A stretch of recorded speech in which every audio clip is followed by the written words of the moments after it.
Welcome to a very unhinged episode of Good Thinking Science.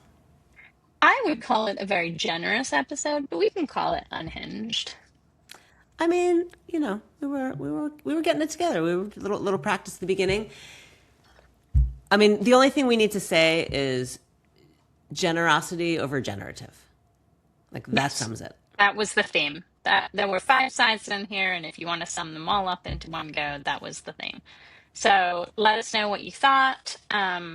Share this with somebody that you think would find it useful, and tune in every 4-ish weeks to get more good science. Enjoy. Hey everyone, it's Chris. And Kirsten. Welcome to Good Thinking Weekly, the podcast where we discuss the best of the best in brands, marketing, and culture. Thousands of people, top execs from the likes of Complex, Klaviyo, Walmart, Wall Street Journal, and LVMH tune in every single week. We run a creative consultancy in Good Co, so we know what it takes to build a good brand. Subscribe on YouTube, your favorite podcast app, and Good Thinking on Substack for more. All right, let's dive in. Welcome to Good Thinking and another episode of Science. Yeah, we're back with Good Science, which is our mostly monthly, 4-week Ish. trends. Trends is not the right word. It's not trends. I It's know.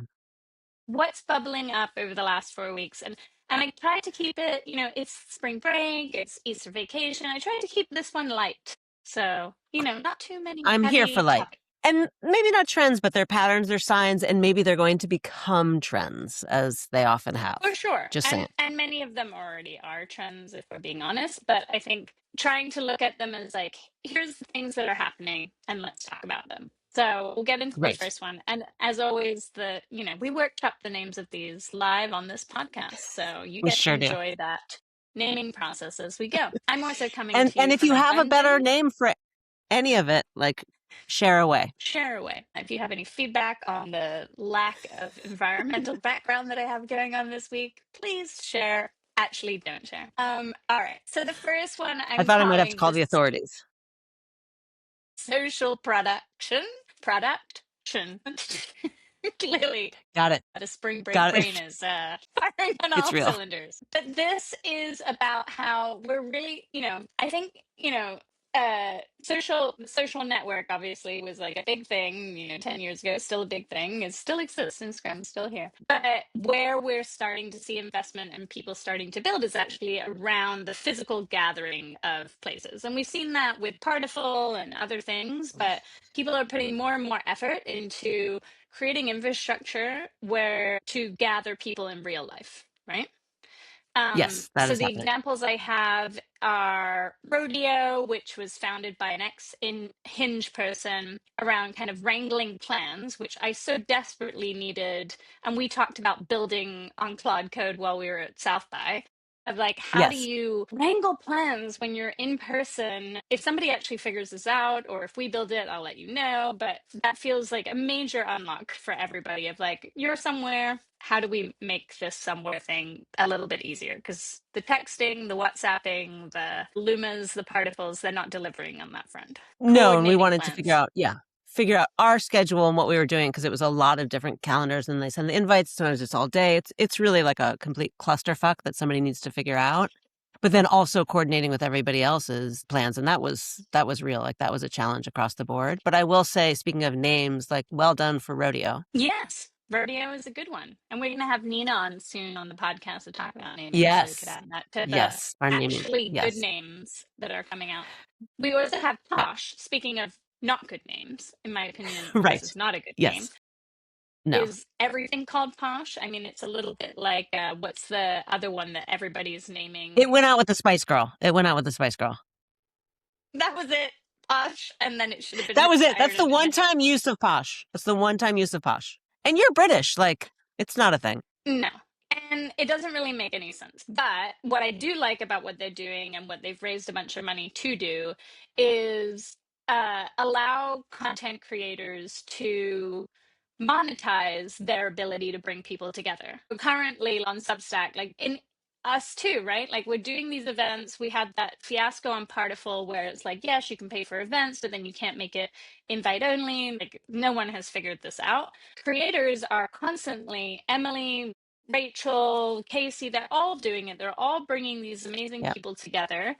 But there's not a great system for that, and not a great way to find creators and find things that are going on. Meanwhile, basically everyone and their mother is looking for these things, and there's not a great way to do it. So respect that they actually have a plan for not just creating an Yes. invite, but like creating a way to monetize that event, but also creating a way to find those events. Yeah, that's really smart. And like that to me takes it to a totally different level. Like maybe my brain goes to, oh wow, can I start making money off of Breakfast Club? Just kidding. I don't want to do that. But the idea that like the way that so many people find out about it is because our buddy Howard sends people an invite, sends them like a Google invite, and that's how people find out about it. Like that's rad, but also like, what are we, 2026? Like there should be a better way. There should be a lot better ways to do it. Like even with Breakfast Club, like I think so many people don't really like understand if it's free or if they have to buy coffee, and like, Yeah. there seems to be a lot of questions that are like, there's a lot of questions. Like, if somebody actually just kind of made a system that felt a little bit better, anything would be better than where we're at now. So Yeah. Yeah. great. Yeah. But I'm really into your third one here. I use Yeah, it. and then I mean, I think it sounds like basically everybody uses it. Oh, Dick's, I didn't know. Dick's has this thing called Game Changer, which is like allows you to kind of live stream, coordinate, like for like small sports teams to coordinate their own games. It allows you to share the youth stats, but it's huge. I mean, it's a massive revenue driver for them, this app. And it also creates this kind of like allows them to wrap their arms around the sports world, right? Like again, I keep saying to people like right now we're back into the age of when I say this, what does it mean? Like if I say youth sports, like you think dicks. I know you do. That's all you like anytime that your son says sport, you know you have to go to dicks.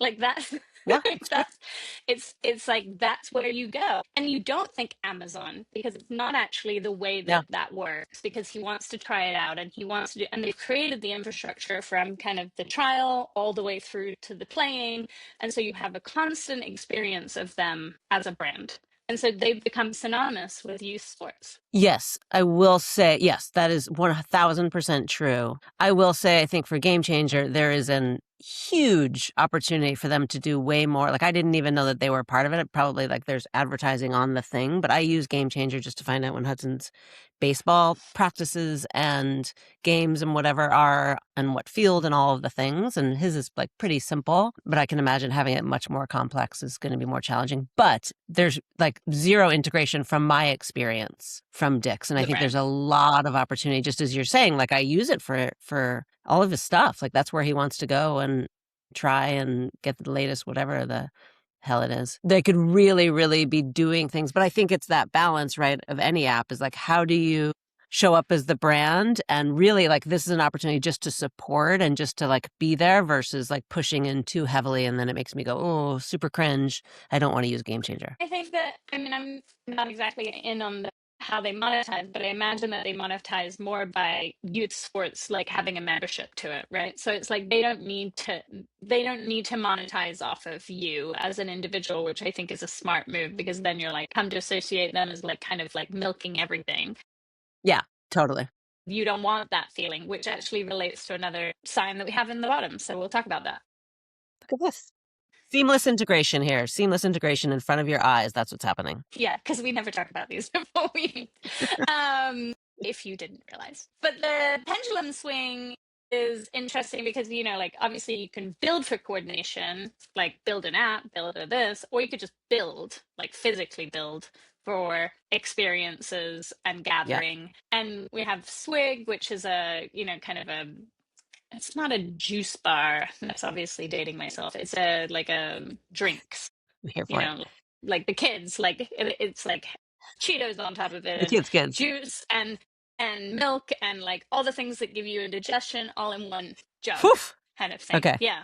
Hudson would Sounds love great. it. And then we have and because they're creating a place where it's like all the things that your kids actually want, right? Like I mean, what Yeah. kid didn't want to create a potion, and essentially we've just created that like Oh, on TikTok and like done that. But Princess Polly and Addicted and Altered State are all building in their physical environments. They're all building places to hang. Like now they're actually investing in their changing rooms and the changing areas so that it's a content studio. And so when you're trying on your fits, which obviously is also better for them because then they're not having a bunch of hauls that get returned that then like they can't do anything with. Yeah. They're building experiences where they actually are inviting kids, basically kids, to come and hang out and create and stay. And so you could just go to Addicted for like the entire day and just try on clothes, and like that's the We've point. almost done that. I Yeah. know that. Yeah. I know, but it's not in every like if you think about like our experience of going to the Gap, when you get to Gap is improving, but when you get to the fitting area is the least Oof. inspiring of all the experiences, right? And but meanwhile, Yes. that is where you're creating the most content. For sure. For sure. I mean, I think we could have a whole episode, maybe we should have, just on this because there's so much opportunity on both ends of it. So last when we were in Addicted, which by the way, the mall, we didn't go this time, but the time before, mall in La Jolla now is like, Fashion Valley is like kids central or like tween central. Like that's all. Half Now, of the yeah. mall is literally just that. And then the other half of the mall is like Louis Vuitton and just that. So like, I get it. But that's the story as old as time, by the way, and that's exactly how it should be. Yeah, oh, for sure. I'm here for that version, though, not this version. Well, But yeah. we did. There was a photo booth there that I'll try to find the pictures of, and just that experience. We stayed longer and Addicted. We were in line. I think I sent you some photos and my thoughts on their marketing campaign while we were in line. Always. Like it's just but it makes so much sense to me, and I think there's very few, like, I think you talked about this or mentioned this in the letter, and we've talked a lot about this. There's such a like wall for this age group of brands are like, no, we don't want you to come in here. Sephora's like, no, nobody under 12. And that's like the immediate reaction where these guys are doing the exact opposite, opening up the gates, and they're going to be the fucking winners in this space. 1000%. All right. Sure. Well, which segues us nicely into the next one. Great. The only thing I will say about the main thing that we just talked about, the social production, Yeah, that's where the opportunity is. That's where like the $1 billion ideas are, because I think like those guys haven't all figured it out yet, and it's such a clear white space. for sure. And I'm not sure that who's to say that any of the ones that we talked about are the answer, but I think that there's a lot of answers to be had. Yes, for sure. Um, All right, segue us. all right. Segue away. So presence is a flex, which obviously we've talked about kind of like in-person stuff, but like literal like presence. Like it's interesting. I was in London this weekend and we went to this I can't wait to take you there, called Space Talk, this bar. You're gonna love it. It's like a hi-fi listening bar. And the second you walk in, of Yeah. course, it's like no videos, no photos. I was dying. Like I was like, how do I not? And then I went to see The Lion King, and of course they were like, Oh, duh, like yeah, I know it was just as good. And there has to be also a podcast about like how can you have something that's gone on for 25 years and still pack the house every single time and it's still awesome. Like that's amazing. that's so And great. so much to I be love that. learning there. But like you obviously can't film while you're in there. And then the first time I went, I was 16. So of course there was no filming. Obviously it's so interesting, but I was like, wow, like you can't take this memory with you. Like I can't take the memory of Harriet's face when she saw the elephants walk down the aisle. And she like her jaw was like, ugh. But it was almost because I couldn't take the video, obviously, like it was seared into my eyeballs. Like I was like, oh my God, look at her. And this is exactly what this is about, which is That's amazing. being present. Because what's the stat? Like if you actually take a photo, I don't know, there's some stat, maybe it's 40% or something like that. You remember less because you're relying on your camera to take it. So you physically remember less. Like that's so fucked up. Yes. Yes. I mean, we haven't had a bingo card for how many times you said fuck on this podcast thus far. I know. Even Whew, I'm noticing. good Monday. But, so the examples I have are Chick-fil-A has this new thing where you like and it was the story behind it is actually quite sad when you read the story of like why it was created. Tell But us. I like the story was that somebody at a Chick-fil-A, it's franchised obviously, so somebody at this one franchise saw a mom and she was sitting there with her kids and she was on her phone and the kids were talking and she was completely like off in the zone. And I am 100% guilty. Like all parents are guilty of that. You go to Chick-fil-A, you're just done. Your kids are talking about things you don't necessarily like need to to listen to for the 400th time. Like, I get it. Like, I'm not judging the mom, but that was just like, oh, wow, it wasn't the kids who were there on their Mm-hmm. phones. It was the mom who's there on her phones and she's disconnecting, right? So he created this cage and you put the phones in the cage and then you just kind of, and if you do that, then you get a free ice cream. I'm not sure how I feel about kind of this like incentivized like disconnection, but whatever. You know, bribing people to disconnect feels a little bit like shady to me. But whatever. Pinterest, I didn't write about this in the newsletter, but then a bunch of people tagged me in this on LinkedIn after I wrote the newsletter this week, which is has a Coachella pop-up that they're launching, I guess, next weekend.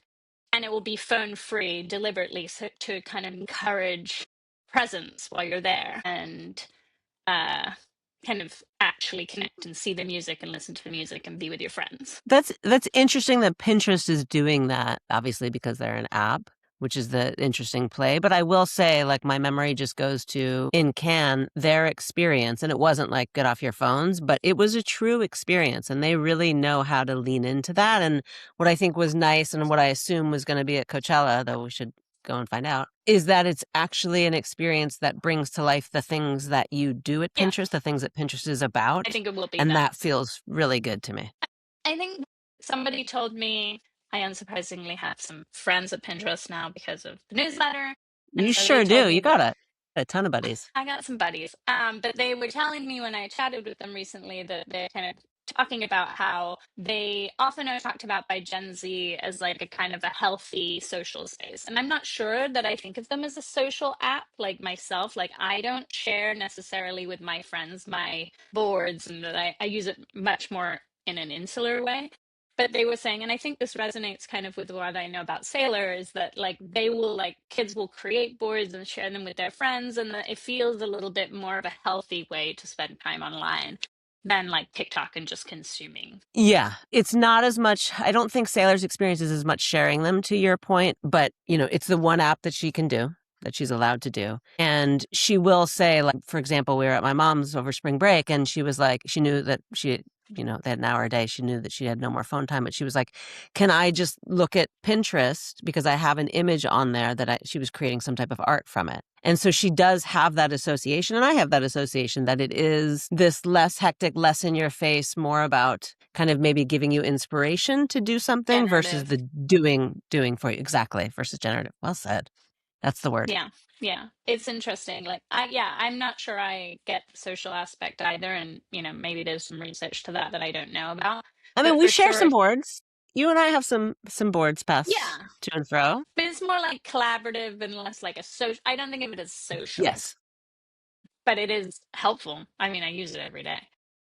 for And sure. then we have People's, which is a popular bar in New York, started by somebody who's like kind of nepo restaurateur. That's not the point. It seems like a cool idea where it's really like you can only get a reservation by knowing somebody who refers you to get a reservation. So it's very like maybe like a little bit insidery, sure, but part of the thinking is that so many of these restaurants are booked now by bot booking, like especially as everybody has an open claw, everybody has like can spend as much as they want, and then they book all these things, and then like you come to try to get a reservation, you literally can't get any in anywhere, and it drives you absolutely nuts. So like, why not just have it be something that's like, yeah, like my friend would like to make a reservation is a little bit different. I'm not sure it's a tonic to like it's like maybe one swapping one toxic thing for another, but Right. I do like the idea of kind of it's very friction Mm-hmm. filled, obviously, but you can't use your phones there, and you have to kind of like be oh, you can't also make a reservation, I think is what it is. Like it's by referral only, so you have to kind of be spontaneous. Mm-hmm. Okay, let's put that And on our list for New York. I'm down to try that. we need somebody to refer, so Putting it whoever out that there. is, tell us who to talk to. But yeah, All right. sounds really cool. And they're actually opening 2 other locations. So that speaks to kind of the fact that this is actually working, like Right. scaling. And I love that, like, it's actual presence. Like, I think these are all great examples to show, like, it's not just, I think we're past the point, and I think that was a thing for a minute of, like, being, off your phone, or it felt more like kind of almost gamified. Right. And this feels like more human. Yeah. Like, Yeah. it's really real. Yeah. Yeah. Agreed. And then, Well, we call this a pendulum swing, no, but it was kind of the way I was thinking about it was that Amex has this new lounge in Vegas that's like a smaller lounge, right? And it's much more around like it's not anything to do with like being offline or anything, but it's much more like a thing developed for like immediacy and like make the most of this really stressful moment. You can only get into this lounge if you have 90 minutes or less before your flight. So it's like you're only Always. supposed to come in, have a drink, and like get out, which is basically like most of the people that I know. But like when you go into these lounges, it's like you don't really have an experience. Like you have a terrible buffet, and then I We've mean, got a lot of go thoughts on this topic. A lot of yeah, thoughts. but this is like an actual like menu, but the menu is designed to like make it so that it's quick, but it's actually good food and it's small. So like, you still have to kind of get in, but I thought it was interesting. Yeah, and I think that is a swing to it of like maybe it's still being mindful of what the experience is, but it's kind of condensed. It's kind of like a lot of things happening at once, Yeah. quite kind And of often when you're in intense. these lounges, you're by yourself, like, and I don't care what people say, like, oh, you could like meet somebody at the lounge. I've never met anyone at a lounge that I want to talk to. So thanks. But no, that's not true. Coming back from Mexico, you were connecting with somebody Yeah, is that true? Who knows? after I mean, your when I was coming back from mezcal Mexico, I was experience. like, yeah, I was like connected to the universe. Like, so who Yeah, knows? yeah. Just saying. All right, All right. I my mean, headphones are next driving up, me we're gonna hear crazy. about yeah. All right, So we've talked about next one. taboo topics like a lot, obviously, in our Yes, lives. yes. But now I feel like we're really starting to see like a louder call for true funding of these Yep. initiatives. So the example I have in here is Polari Labs like created these things called A balls, which are related to kind of like anal douching for gay men. And you would think to yourself like this is way too niche, nobody should like invest in this. But actually they sold 1,000 units a minute for the first hour. Like they sold Love a it. lot of these things. And like, sure, it's not for you. It's not for you, but it's for a lot of people. There's a lot And of gay men in there this world. are, and they want certain things, and this is one of Yeah, them. And and they it's, should if it have them. makes you feel uncomfortable, like, it's funny, like I always put my newsletters into chat to look for typos, and it literally asked me if I wanted to remove this because it thought it would make people uncomfortable. Uh, It was like the maybe word anal can we add douchings that? might be like turn people off. I was like, I didn't ask you for commentary. I asked you for typos. That's amazing. I think we need a new alarm to make sure that there is something in the newsletter that makes people uncomfortable. Yes, apparently. I think that's probably always true, but it was really anal douching did it for it.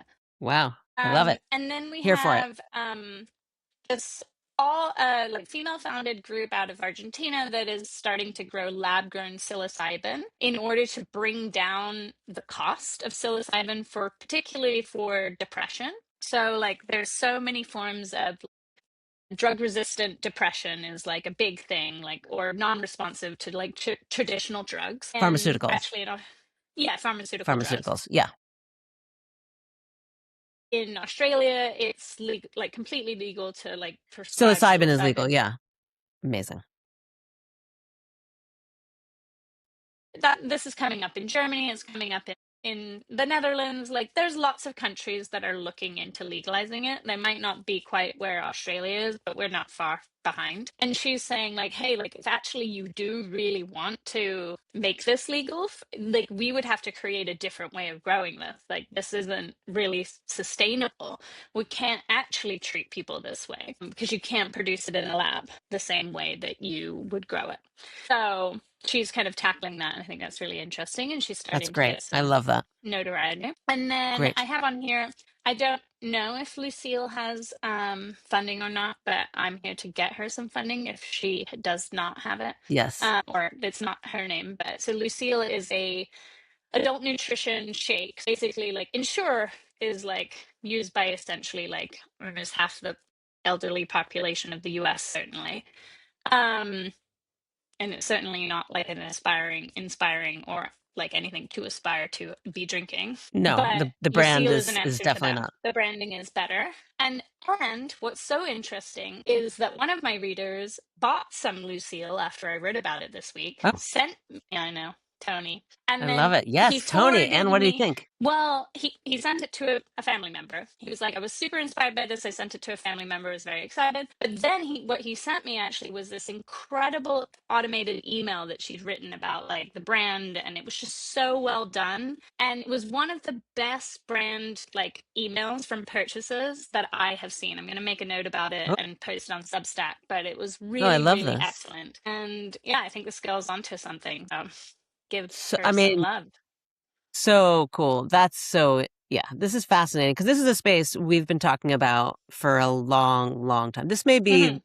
the oldest of your elderly soapbox because we've been talking about this for a while, and I have psyllium husk every day, which I'm sure there's some in that, and have had to get like Ensure whatever it is when I'm traveling and haven't had it. Because Okay, I great. start from the bottom of my heart. Thanks for giving this a try. Whether you order for yourself or someone you love, it means the world. That's So rad. good. That's so Just so beautiful. Yeah, nice. that's great. That's great. So, okay, so let's take on Ensure, but also there's so many other products, so many other things within this space. Let Lucille be the brand that's gonna make this happen. We're here for it. So here for it. And then on the other flip side, I mean, obviously, like do what's working seems to be like still a strategy, and it should still probably be a strategy. And you know, Fred If it's was on the actually working. podcast. Well, Fred was on the podcast twice, and in the first one we talked about Expo West, and he said like we're nowhere Yeah. near peak protein. And then on the second one, we talked about the pet space, and he was saying like human grade is basically like a must-have claim right now, like to have on pet food, even though it essentially has like, almost no meaning, and it's like entirely like a made-up thing. And if you make it only happens if you make something in a like manufacturing plant that also creates food for humans, then you can say that. And if you make it in a pet only place, then you can't say that, which just seems to me like the terrible It's so reason for arbitrary. Like anything. but it also Yeah. just doesn't mean anything, but we take it on, and this should be its own podcast. I think we've talked about 3 potential podcasts. Hopefully we have a cloud code or something that can go back and decipher this for us. But we take on these labels, like we want it. It's almost like the part of belonging. We take on these labels and we go, oh, it's organic or it's human grade or whatever it is. And we put such meaning behind it, and it means fucking nothing. Right. But it's like you almost feel like you're, as a brand, have to jump on the bandwagon of doing it, right? Because it's like, well, like, you know, my competitor says this and then everybody's looking for it. And it's a tricky situation for a brand to be in. I do get that.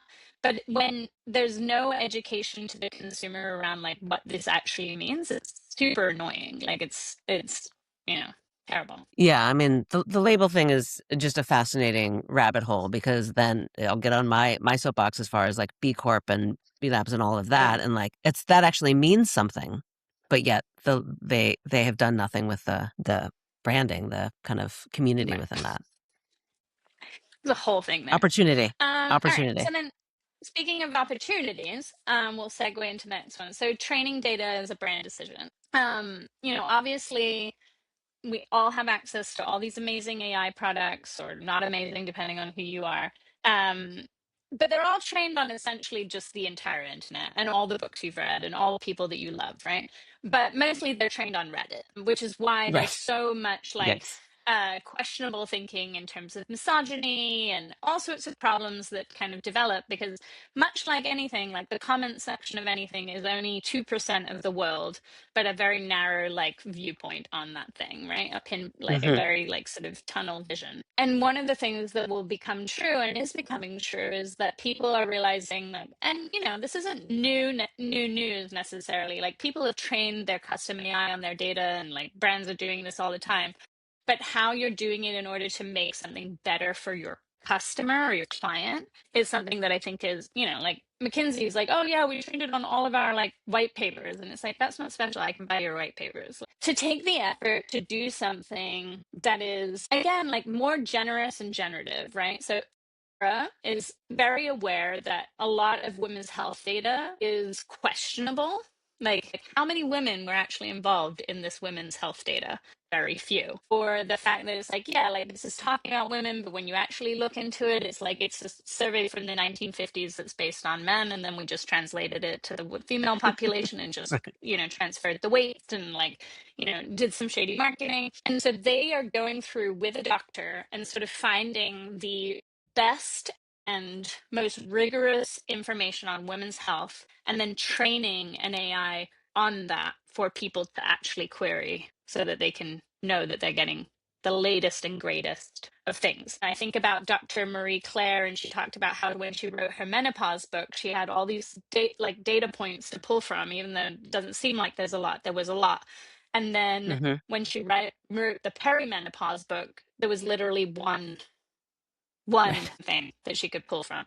And then she had to create a bunch of data, go and do it herself. And so I just think it's really interesting how brands are starting to kind of realize that this is a like something that you can do for people. On another example, there's this, and this is sort of funny, but it's kind of an interesting thing when you It's think about amazing.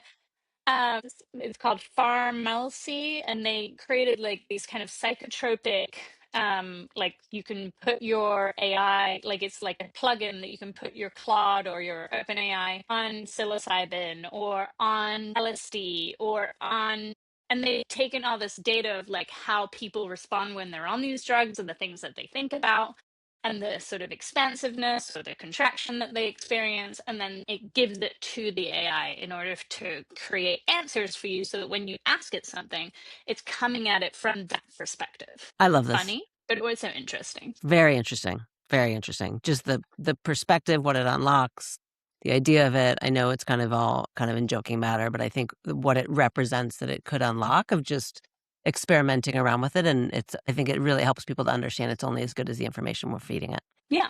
And then, like, I think, like, the truth is, like, and we've talked about this many times, but, like, as we get into kind of this age of authorship thing, he's telling, like, I finally, like, saw my parents for the first time, and I was just like, the world has changed. I don't think they had not signed up for the age of authorship lecture, but they got one.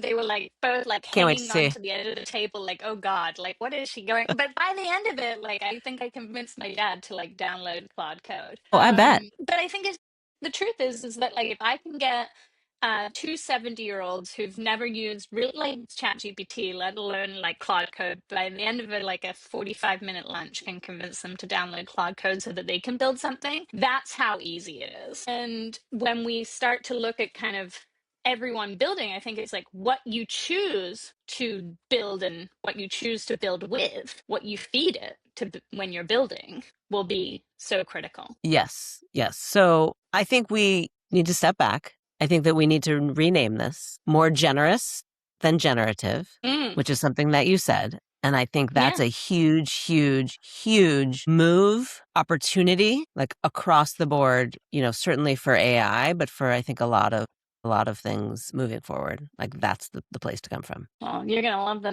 last one then. Take us to But the then swing. to the swing is like so Stagwell events at like Can I really Huge. love. No shade on Stagwell in general, but the CEO was like, yeah, like AI is just about creating like cheaper content and better targeting, and we can just market our way like to the future. And I just from the bottom of my heart have like never believed any of that, from performance marketing to now AI. Like I think it's just like that will be a temporary reality as it was, and will be a shorter temporary reality than performance marketing was, right? Because of the speed at which we're moving now. But your ability to do this is not going to be a differentiator like for long. Like maybe a few millionaires get made in this process, but like it's not going to be like the D2C boom where we have an entire generation of brands that are created based on the fact that they can like outperformance market like old brands. Like you're not going to outperformance and AI generate your advertising and like change your lives. Like that's just it's going to move too quickly. Totally.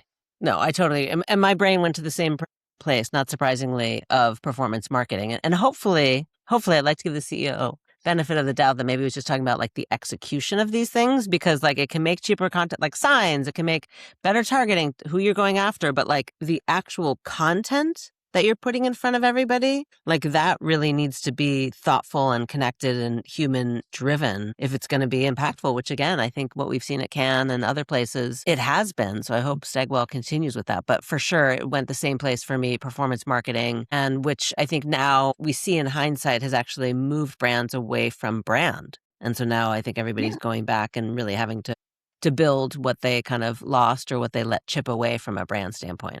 And I think we'll see similarly with AI. Yeah. I also think, like, as Paul Worthington, you linked to it in your LinkedIn Yep. post, and I wrote about it, but like, just how I think it's not just going back to brand, but it's also starting to think about, like, how do you start to create like proprietary knowledge and proprietary forms of marketing. And I think there's just like, you don't even know what I'm talking about yet, and I don't know what I'm talking about yet, because it's all going to be different. You know what I mean? Like, it's the things that are going to come out of AI are going to be like the dawn of the internet, like things that you couldn't have imagined when they were starting. But you need to be Yes. starting to think about that, not thinking about like how you make cheaper content. Like, Totally. you need to Totally. dig like way deeper. Right. Well, that goes to the vision conversation that we had within the age of authorship. Like, it goes to such a bigger conversation. It goes to the feedback from the South by talk, or one of the questions that came up. Like, we're thinking about this, and many people are thinking about this in the current world that we live in today. And you Yes. can't think about it in that. You have to No. envision what it is, or what it could be, or what it will be, or what it might be in the future. And that's the unlock. Like, just the execution Yeah. of it today, meh. Like, that's nothing. Yeah, it was interesting. I was talking about this the other day though to someone, and I was saying, like, there's so many brands that are beholden to the board, right? They have their board Yeah. meetings, and like every 3 months they're like beholden to this board. But the truth is that maybe there's a few people on this board that have seen the future and see what's coming. But the truth is that many boards are sitting there and they're operating in a world where they have to like make decisions, but making them based off of today, but we're not even living in today anymore, if you know what I mean.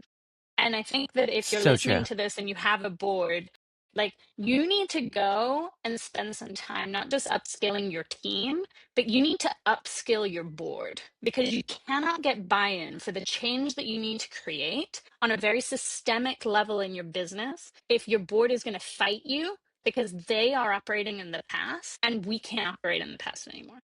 Perfectly said. This is that I have come across over and over, and as have we, in kind of established corporate brands.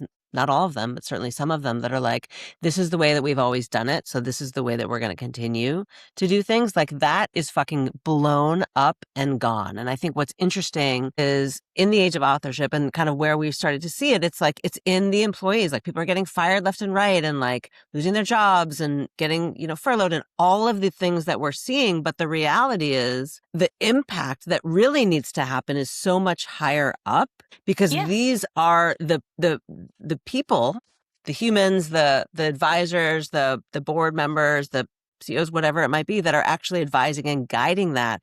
And that needs to completely be rethought. Because again, it comes back to the, like, if you're envisioning for what it is today, like, you're too late. But if you're also saying like, hey, no, I don't approve, like, we're not going to sign off on this kind of initiative or that kind of initiative, or like, you want to do this, but it's not just like I think you're spending too much money on this one marketing campaign. It's like, no, I need to overhaul like the entire way that we're working. Like, that's very difficult to get sign off from, but you need to go and upskill them. Like, that is on you. Like, they are not going to do it by themselves. So you need to get somebody in there who's going to give them a 1 hour talk about where the world sits today, so that they can start helping you, like, from a place of knowledge versus a place of past. Because so Yes, many of them don't know. for sure.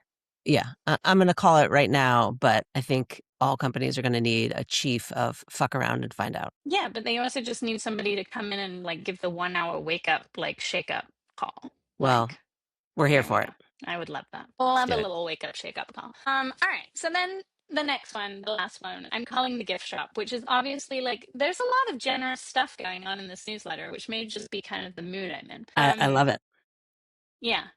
But it's like, I at one point I called this like, give everybody a side door, because I think it's the brands are starting to build in kind of stranger, softer, more specific ways that aren't not just about not a hero product, but not even about product whatsoever, right? So Built is building a neighborhood cafe, which, Capital One has a neighborhood cafe too, but when you go into Capital One, it's like, it looks like a Capital One. It's like, could we take the credit card, like pull the credit card apart and like make like surface choices based on a credit card. Whereas when you look at Built, like, it doesn't actually look anything like what I would think of as Built. It looks just like Members Club, and it's very much like, it's a very Rockwell Group project, like if you know their kind of style, but that's, for a particular brand of like business client, that's like probably the right vibe. But it's like not necessarily just there. It's built as a thing for the neighborhood. You don't have to be a member to go in there. Like it's for the meatpacking neighborhood. And then Gymshark created what I have to say is like my favorite pop-up ever, because jacket potatoes are basically like my love language from since childhood. But they created a jacket potato pop-up for after High Rocks, because it's like you get out of High Rocks, you've expended all this energy, and you just basically need to carb like reload. But there's not like when you look at the pop up, there's not like, oh, come get a jacket potato and then also have some leggings. It's just jacket potatoes. Like that's it.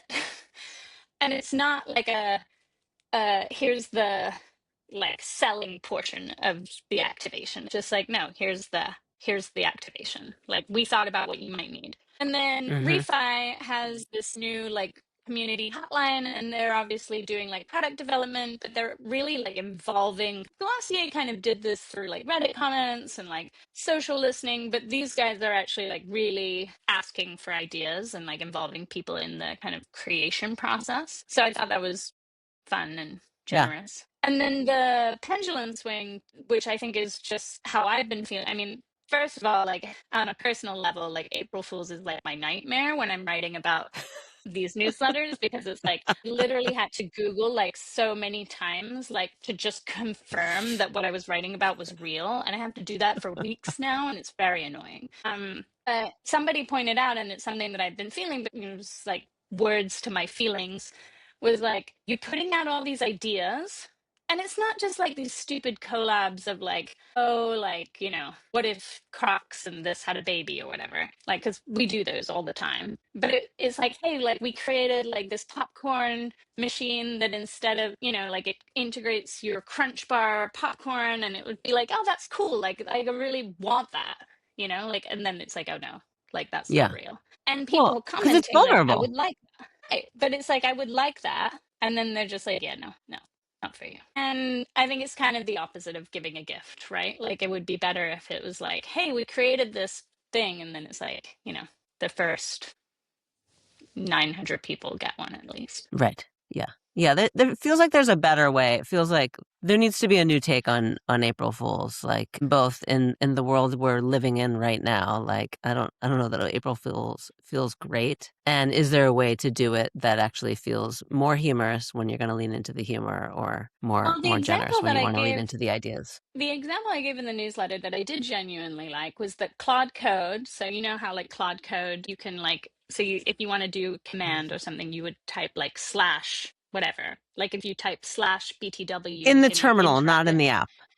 Yes. Okay. So this is in the terminal, but This like is this is you're like how. this because this didn't come into my Okay. orbit. Yeah. On April Fool's, and then it was for a few days afterwards, you could type slash buddy, and then all of a sudden it would say like hatching, and this little like creature like hatched, and there was like 10 different kinds of creatures, and you got like this kind of like uh guide of like my creature is like between like chaotic and calm, and it gave you like a little spectrum of like its behavior profile and like its personality type. And then every so often like you'd be working in Claude Code, and it would literally like pop up and be like comment on what you were working on and make a joke about it.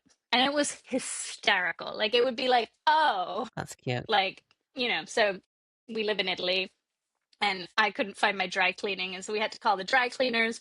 But I don't speak as good of Italian as my husband, so I asked him to call, but he wanted to practice, so he asked Claude for some Italian. But meanwhile, he's a theoretical mathematician, so like in the other side of the terminal, he's talking about like really complex math. And his buddy was like a chaos buddy, and it was like, oh, like, Italian like dry cleaning to math, like this is my kind of chaos, and like started like just constantly, but it would like remember all day like the kinds of weird things that it was doing, and then like start making jokes. And I think that they also managed to see like what kind of like that is very much like his level of humor. Like it's almost like they hatched something for him. Right.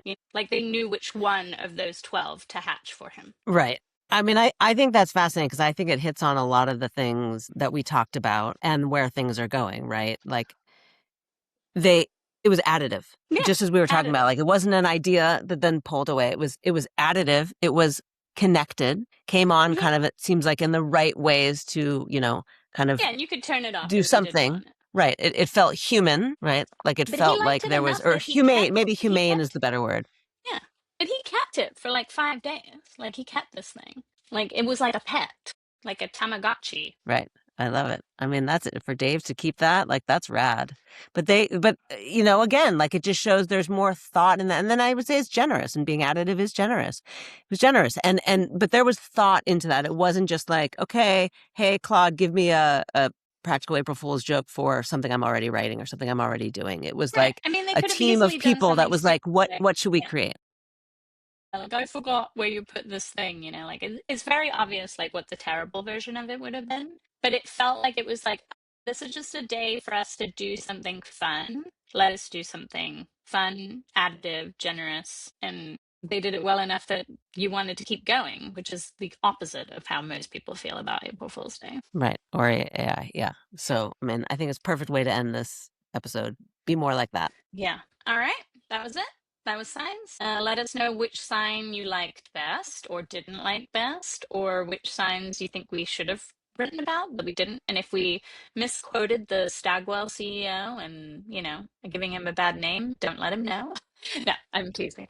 We Let us know. are fans of all people. Yeah. Yeah, we'd just love to know and build upon it. Like, we're always really interested to hear your comments and what are you feeling? What are you seeing out there within these signs, within these directions? What else are other examples, and kind of what overall are you feeling? Anything else we should be talking about? We would love your comments. And if you enjoyed this, share it with somebody. Give the algorithm a little love. Until then, stay curious. Ciao, ciao.